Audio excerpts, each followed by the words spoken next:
ka fahimta. Kaga na farko tafiyar Abba zuwa APC alheri ne wato ga Kano da kuma Arewa har da Najeriya, ka fahimta. ɗaya kenan.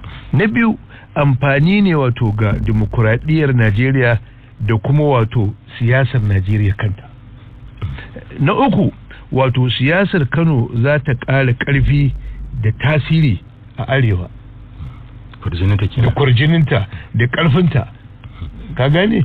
To ba wai kwarjini ba ne, wato ƙarfi ne, sannan kuma ƙarin ƙarfi ne wato ga ita kanta ga shi kansa Kwankwaso, ka gane ko, da ita kanta Kwankwasiyar ma, wato wannan zai taimaki Kwankwasiya, zai kuma ƙara mata ƙarfi, kuma zai ƙara taimakon shi kansa Kwankwason da zai kuma ƙara masa ƙarfi, sannan kuma ƙarin daraja ne da kuma wato ɗaukaka ga shi kansa Kwankwason, ka gane.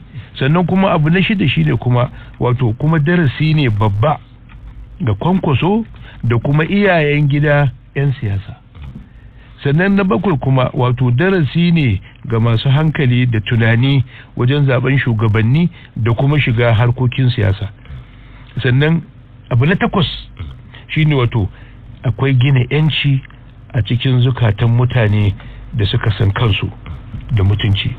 Kuma in masu kishin ƙasa, masu kishin Kano da gaske suke yi, to damammaki ne da zai ba su tunani na su canza tunani, su yi tunanin da yake ce out of box. To waɗannan su ne muhimman abubuwa guda takwas wanda ya kamata wato mutane su zauna su karance su.